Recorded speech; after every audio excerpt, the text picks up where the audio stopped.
ผู้สาวลูกเมียเข้านี่ผู้สาวยังบ่ทันได้สร้างครอบครัวยังยังโสดยังมีไผเอามีสัญญาณอยู่บ้านเจ้าบ่นั่นมีบ่ใส่หลักหยังคือว่ามีใส่หลักเก้าถ้าอยากได้ใจเจ้านี่ต้องใส่หลักหยังมันแห้ง โอ้ผู้ใดเลยนี่ผู้สาวโอ้ผู้สาวบ้านห้วยงัวโอ้ลูกไผ่ล้านไผ่เด้คืองามแท้เจ้าซื้อมีกินเองบ่นะถ่ายสบายดีทุกคนอีกเทื่อนึงสบายดีตอนนี้เฮาอยู่เมืองตะโอยแขวงสารวันอยู่ที่หมู่บ้านห้วยงัวพอดีแวะซื้อน้ำเมื่อกี้ทุกคนโอ้มีอะไรมาผู้เดียวพอดีหิวน้ำแห้งเอาซื้อน้ำก่อนกินน้ำไปที่เรียบร้อยแล้วก็สิเดินต่อนี่พอดีตัวนี้ก็จะเป็นบ้านห้วยงัวบางที่เฮาก็สิเลาะบ้านห้วยงัวก่อนหลังจากนั้นเฮาก็สิ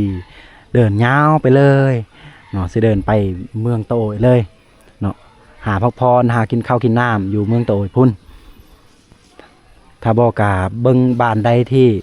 มีบ่อนคายขนมบ่ตามทางก็สิแวะแล้วก็นั่งกินขนมพอมีแห้งแล้วก็สิเดินต่ออีกหรือว่าสิเลาะเขตชนบททางพุ่นนี่ถ้าผู้ใดมาแต่เมืองสมุยก็กระเจ้ามักแวะอยู่หาดนี่ได้คมก็มักเลยบ้านนี้ก็ใจดีหาดนี่ได้ทั้งบ้านนี้แล้วก็ทั้งหาดนี้บางทีคมมาแต่สารวันอยากนอนแบบง่วงนอนขับรถกับบางทีก็ซื้อน้ำซื้อกาแฟกินอยู่นี่กาแฟป่องเอาบัดแล้วเฮาบันทึกวิถีชีวิตบ้านเพิ่นอยู่ในพุ่นได้ตอนนี้เฮากำลังจอดพักผ่อนบนห่มนี่แหละทุกคนนี่มื้อนี้ก็มาผู้เดียวคือเก่าทุกคนโอ้ติเขาบ่บ้านนี้เป็นตาเขาอยู่ได้เนาะบางทีสิเข้าไปลิ้นบ้านเพิ่นก่อนโอ้สิย่างไปไส นี่ผู้สาวเลยนี่ผู้สาวแล้วเมียเข้าป๊บไปเลยเดี๋ยวสิมาไสนั่งมือเฮือนเจ้าไสเลยเฮือนเจ้า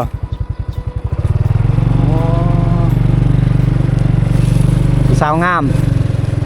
บ้านในบ้านในย่างนั่งด้วยบ้านในย่างเกาะ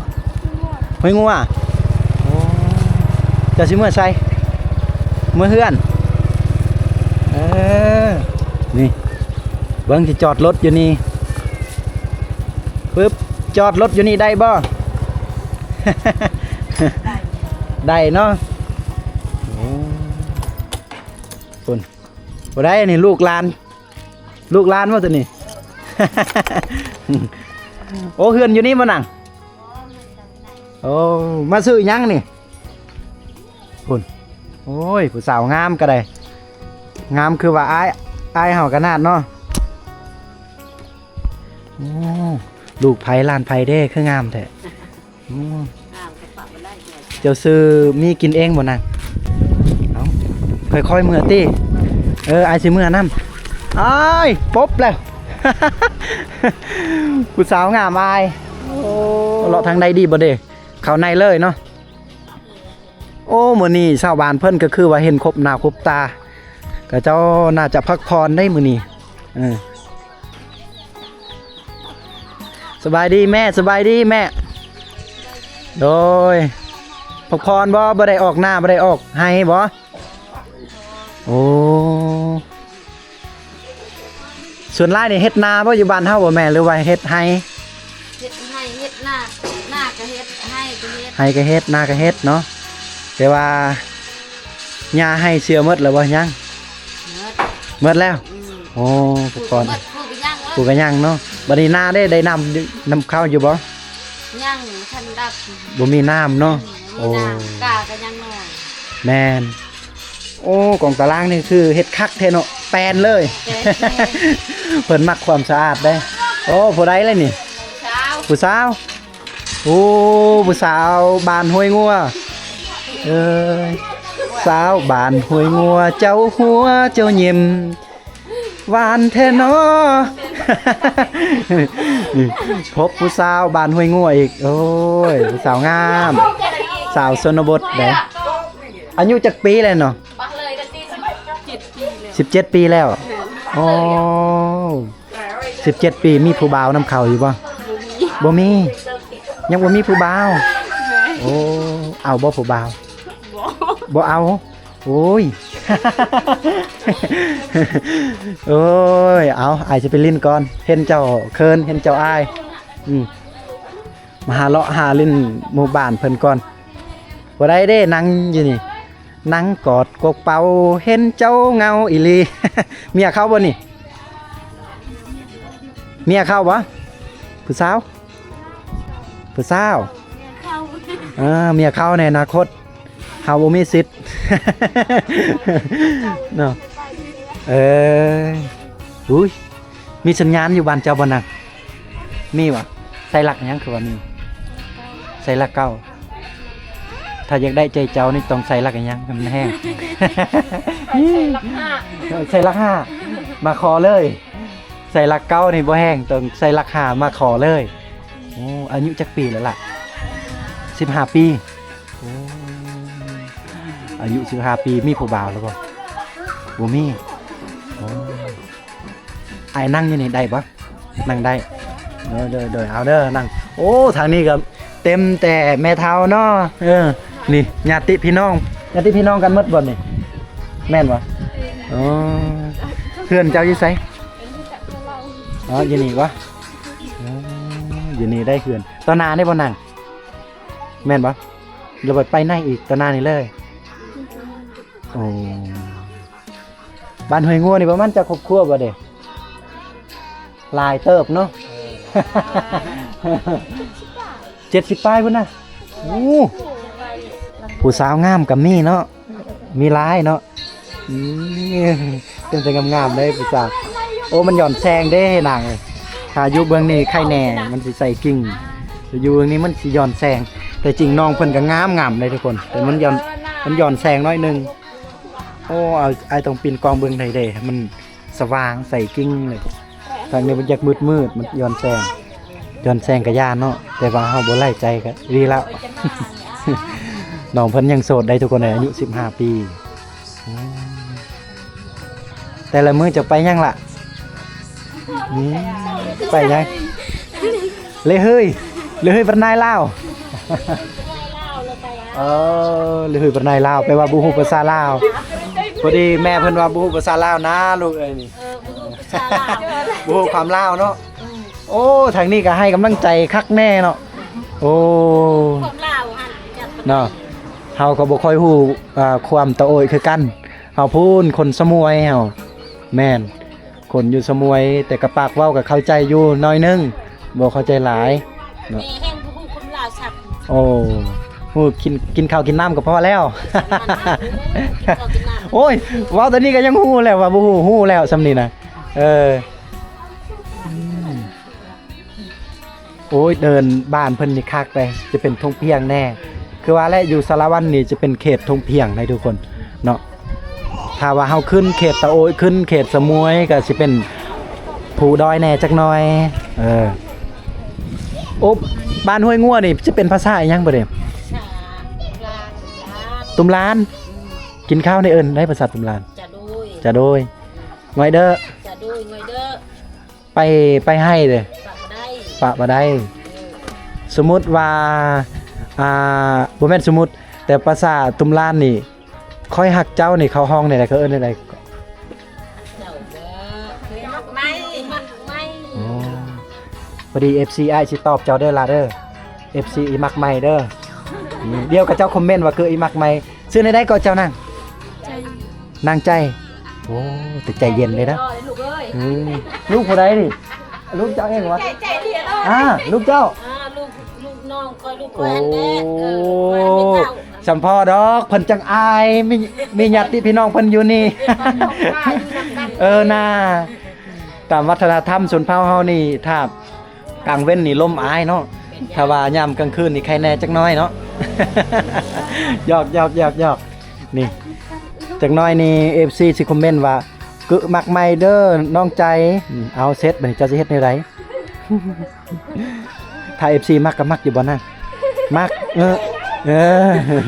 โอ้มันหย่อนแสงด้วยอายตอนอยู่เมืองนี้เนาะมันจึงถึก ไอ้เยิมเบื้องนั้นมันย้อนแซงแล้วบ่เห็นเลย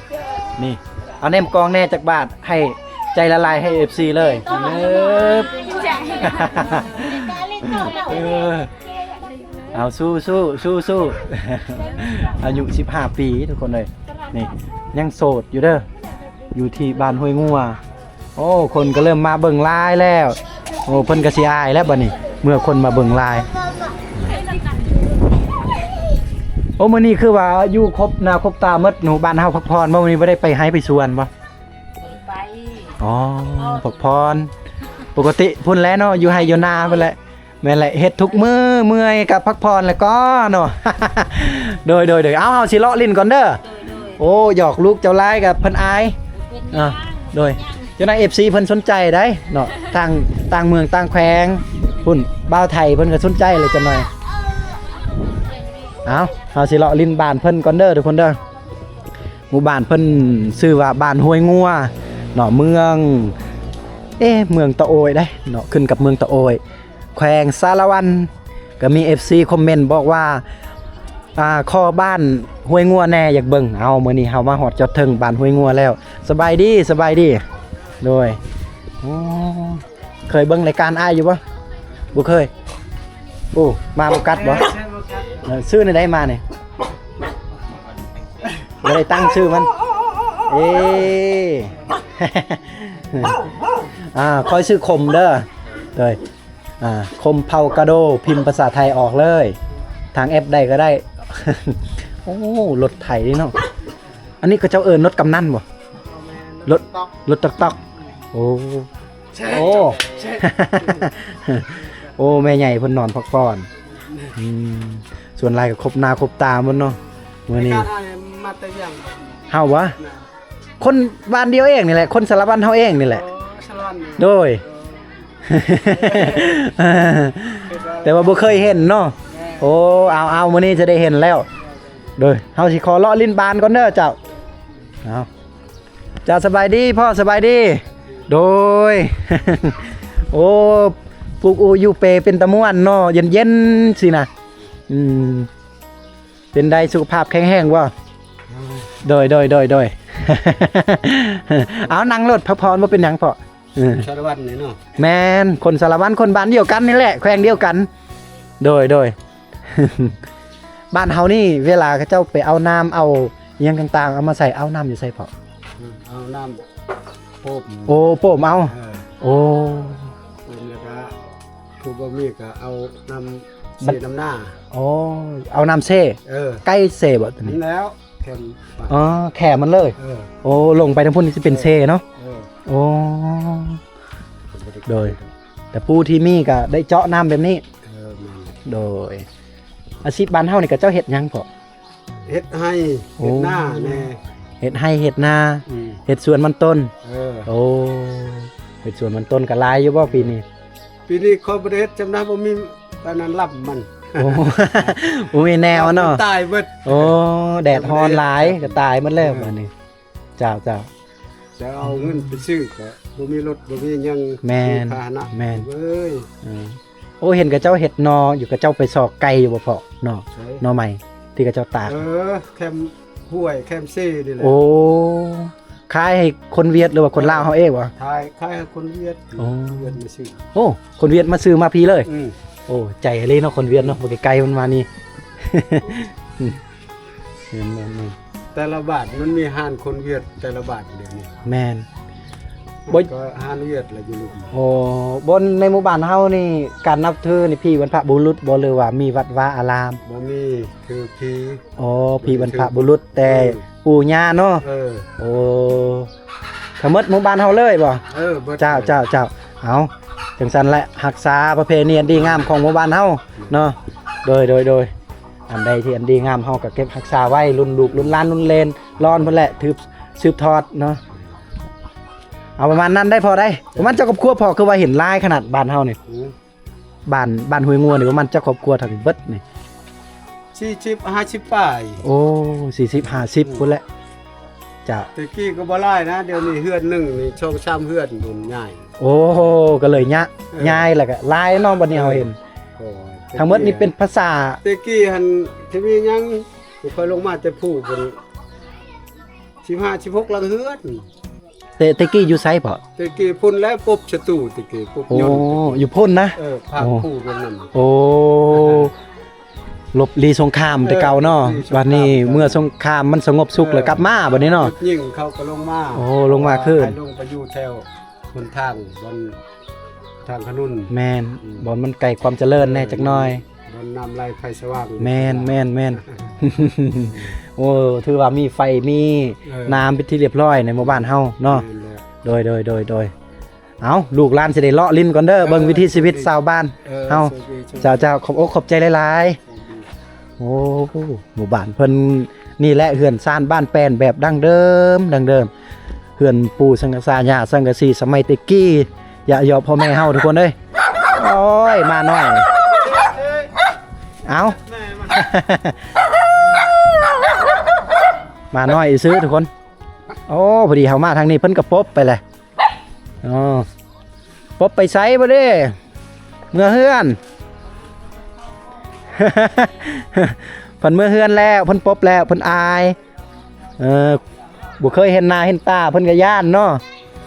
โอ้พักผ่อนเฮ้อันนี้ก็ปบไปเลยล่ะไปไส โอ้เด็กน้อยเป็นตาแพงนี่โอ้ช่วงนี้ก็เจ้าบ่ทันได้เปิดเทอมเนาะเด็กน้อยบ่ทันได้เข้าโรงเรียนเนาะแม่นเดือน9จังได๋เพิ่นก็จะได้เข้าโรงเรียนทุกคนนี่ข้อดีที่เพิ่นเฮ็ดเพื่อนสูงก็เฮ็ดกองตารางนั่นนี่แหละพอได้เฮ็ดเที่ยงได้นั่งพักผ่อน ให้สิเฮ็ดให้ในอยู่ผู้เดียวนี่ โอ้อยู่ผู้เดียวอ่ะ โดย อ๋อเอาลูกหลานเด้ นี่แหละลูก3คนนี่แหละ 3คนนี่ โดย พ่อเขาเด้ พ่อมันจะเอาไปแล้วจะเอายาไว้ เอาแลเพิ่นยาห้างแลอ๋อพอดีปะอยู่ผู้เดียวกับลูกเลยเนาะเลี้ยงลูกผู้เดียวเลยเนาะบัดนี้เนาะ โดย โอ้เป็นน่าสงสารมาทางนี้ก็ได้พอแต่แนวนี้ทุกคนเนาะเรื่องราวทางบ้านเฮาโอ้ไผเห็นยิ้มมันผู้สาวบ่หรือเมียเขาเนี่ยอันเด้นางอู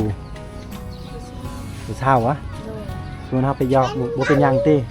เป็นยังเอาไปเช้า อีหยังล่ะตาแพงแท้พอดีเราเห็นผู้สาวนั่งอยู่คุณทุกคนผู้สาวลูกเมียเขานี่ผู้สาวยังบ่ทันได้สร้างครอบครัวยังโสดยังบ่มีไผเอา แม่ อายุจักปีแหละ 15 ปี 15 ปีโอ้บ่เป็นตาสอน15 ปีเจ้าเป็นลูกหลานบ่ โมลูกา ลูกก้างอีกอ๋อจะยังมีน้องสาวอีกบ่มีอืมส่วนหลายก็จะเป็นน้ำไม้บ้งบ่ทางพูนทางโตทางสมุยนี่เพิ่นเฮ็ดหน่อไม้ตัวนี้หลายได้เนาะโลนึงก็พอได้อยู่ทุกคนบางทีก็อิงตามพ่อค้าที่หาซื้อได้บางที50,000 60,000พุ่นน่ะหมู่บ้านเพิ่นยังย่างอีกไปข้างหน้าได้ทุกคน แต่ว่าเฮารู้สึกลอยๆแน่แล้วก็เฮาก็ฟ้าวเมื่อทางเมืองพุ่นแหละเมืองตะโอยเขตชนบททางพุนเขตเมืองสมุยเนาะโอ้บ่อนตอนานี่เวลาฝนตกอหยังต่างๆก็ยากๆแน่แหละขี้ต้มเลยนี่ก็ยังมีเฮือนที่พออยู่พอใส่เฮือนผู้หั่งผู้มีว่าซั่นซะเนาะเฮือนใหญ่ไม้แปลนสูงๆยาวๆก็ยังมีแล้วก็ยังมีเฮือนทุกข์เฮือนยากขาดเคินเนาะนี่ก็ยังมีอันเนี้ยคือเฮือนที่เราเห็นต้นหน้าคมพี่ก็อ้อมแอมด้วยสังกะสีแล้วก็มุงด้วยสังกะสีพอดีเฮาสัมภาษณ์เพิ่นเมื่อกี้นี่แต่ว่าเฮาบ่ได้บันทึกในกล้องเฮาสัมภาษณ์เมื่อกี้อยู่ข้างในเพิ่นเข้ากินก็บ่มีได้เนาะเฮือนซานบ้านแปลนเพิ่นนี่ทุกคนเอ้ยโอ้อยากให้บ่าวเตียงทองเพิ่นเด้มาเจอในนี้เนาะอยากให้เพิ่นช่วยเหลือพอดีเฮาก็สัมภาษณ์เล็กน้อยว่าญาติพี่น้องเพิ่นเด้ญาติพี่น้องเพิ่นก็มีแต่ว่าคือว่าแหละอยู่เฮือนต่างเพิ่นก็สิช่วยซ้ำที่ช่วยได้หั่นแหละส่วนหลายบางครอบครัวก็คือเพราะว่าญาติพี่น้องเพิ่นก็ทุกข์ยากเด้เนาะประมาณนี้ทุกคนเนาะโอ้ยพอดีผัวเพิ่นหากระตาย 2-3 มื้อพอดีลูกเพิ่นก็จักคนวะ3 คนบ่ลูกเพิ่นพอดีลูกเพิ่นก็3 คนเพิ่นก็เลี้ยงลูกผู้เดียวบัดนี้ข้าวกินก็แทบจะบ่มีแล้วตอนนี้ เฮาก็บ่จักสิว่าในใดเฮาก็บ่มีเงินบ่มีคำเนาะติดตัวท่านนี้เว้าความจริงทุกคนแบบบ่อายติดตัวก็ประมาณแสนกีบสิใส่น้ำมันแน่สิไปเขตตะโอยไปเขตสมุยยังมีหลายบ้านที่เฮาจะไปยังมีหลายที่เฮาจะถ่ายทอดวิถีชีวิตก็เพราะฉะนั้นเฮาก็บ่มีคือกันทุกคนเอ้ยหวังว่าเทื่อหน้าเฮาจะมีโอกาสมาเยี่ยมมายามเพิ่นอีกนะเนาะเอานี่บ้านเพิ่นก็ติดกับทางดำแล้วก็มาทางนี้ก็จะเป็นห้วยที่เพิ่นไปตักหรือว่าน้ำเซเพิ่นไปเอาได้เดี๋ยวผมจะย่างไปเบิ่งพอดีตอนนี้คมได้ลงมาฮอดน้ำเซบ้านเพิ่นได้ผู้ที่บ่มีผู้ที่ทุกข์ยากผู้ที่บ่มีน้ำบาดาลน่ะบ่มีเงินที่เจาะน้ำบาดาลก็ไปเอาไปตักน้ำตัวนี้มาใส่โอ้ตัวนี้เพิ่นอาบแบบสบายผู้ใดอยากอาบน้ำแบบสบายลงมาโต้นน้ำตัวนี้ตู้มจังซี่นะแต่เก่าเพิ่นบ่มีน้ำบาดาลบ่มีไฟที่จะเจาะน้ำบาดาลเพิ่นจะทั้งหมดในหมู่บ้านเพิ่นก็ลงมาอาบน้ำตัวนี้โอ้บ่อนี้ก็คักสุดยอดจะเป็นแบบเกียงไปทางพุ่นได้รถจักรรถใหญ่รถอีหยังก็ไปได้เบิดได้ข้ามไปทางพุ่นบ่มีคุมบ่มีบอลที่เลิกเลยได้เอานี่คืออ้อมหอบในหมู่บ้านห้วยงัวเนาะน้ำเซตัวนี้ก็ไล่ไปหอดลงพูนชาวบ้านเพิ่นก็สามารถไปหาปูหาปลาหาอหยังต่างๆที่อยู่ในน้ำนี่ทุกคนนี่หน่อไม้ที่ชาวบ้านเพิ่นว่าเพิ่นหาเพิ่นเก็บอยู่แคมน้ำนี่แหละตามแคมน้ำเซนพอดีขึ้นมาทางนี้ค่ะเข้าไปหมู่บ้านเพิ่นก็ติดกับเส้นทางดำเลยทุกคนเลยนี่เอาไปแล้วเราไปหาทางดำอีกใกล้ๆหนึ่งเลยยังเห็นหลักสถานีเนาะนี่หลักสัญญาณหลักเครือข่ายยูนิเทลออกอยู่ทางนอกอยู่หันก็จะเป็นทางดำแล้วใกล้ๆอยู่กับโบใกล้ทุกคนบ้านคมแห่งใกล้เวลาไปตักน้ำคือแต่กี้นะย่างเป็นประมาณ20 นาทีพุ่นแหละไปหอดน้ำอันนี้ไกลๆนึงนี่เวลาขางัวขาควายขายังต่างๆเพิ่นก็มาล้างอยู่น้ำนี่ได้เนาะน้ำก็ใกล้บ้านเพิ่น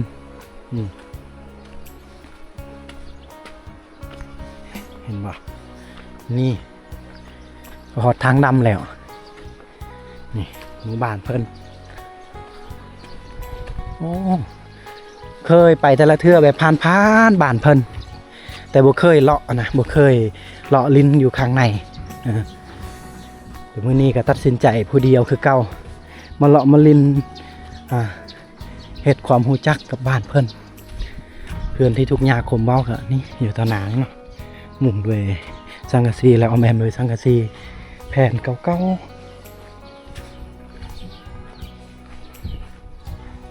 หมู่บ้านเพิ่นนี่เผาถ่านได้ทุกคนเนาะเพิ่นเอาไว้คายแน่แล้วก็ใส่แน่แล้วเพิ่นบ่ได้ใส่ฟืนก็หากมีบางครอบครัวจำเป็นต้องได้ใส่ฟืนก็ส่วนน้อยนะทุกคนส่วนหลายก็ใส่แบบถ่านหมดเพิ่นเผาทางมือตะโอยเดียวเฮาสิมือตะโอยแล้วตัวนี้ขอบใจทุกคนอีกเทื่อนึงที่ได้เข้ามารับชมผู้สาวจากบ้านทั้งหลายขับรถไฟแท้ขอบใจทุกคนในไลน์เด้อที่ได้เข้ามารับชมเป็นกำลังใจให้คมโดยมาตลอดและก็ลุงป้าอาเมื่อสุคนสำหรับคลิปนี้คมได้มาลิ้นมาสัมผัสได้มาถ่ายทอดวิถีชีวิตเพื่อนซานบ้านแปดในหมู่บ้านห้วยงัวเมืองโดยแขวงสารวันกับทั้งหมดหมู่บ้านเพิ่นนี่ประมาณ50 ถึง 6 หรือว่า70ครอบครัวได้เนาะและก็อาชีพของบ้านเพิ่นก็เฮ็ดสวนมันต้นแล้วก็1สวนมันต้น2แล้วก็เฮ็ดไร่ในเล็กน้อยแล้วก็เฮ็ดนาได้นอกจากนั้นก็สิมีอาชีพเสริมเพิ่นก็หน่อไม้เครื่องป่าเครื่องดงเอามาขายวางจำหน่ายก็ยังมีไปทางหน้านี่เรียบตามแคมเซบ้านเพิ่นก็สิมีน้ำเซได้โอ้ยนี่ม่วนหลายได้มาลินมาสัมผัสบรรยากาศในหมู่บ้านห้วยงัวได้แล้วก็บ้านเพิ่นนี่จะเป็นภาษาเพิ่นว่าภาษาตุ้มล้านเลยเอาทุกคนขอบใจทุกคนที่ได้มารับชมมาเบิ่งวิถีชีวิตมาสัมผัสบรรยากาศในเฮือนซ่านบ้านแป้นในหมู่บ้าน ห้วยงัวแห่งนี้ทุกคนขอสิ้นสุดเพียงเท่านี้เฮายังมีหมู่บ้านที่จะไปในข้างหน้าทุกคนฝากติดตามและกดไลค์กดแชร์กดกระดิ่งแจ้งเตือนเพื่อจะบ่พลาดคลิปใหม่ๆให้ทุกคนได้รับได้ชมได้สำหรับคลิปนี้ก็ขอกราบว่าสบายดีทุกคน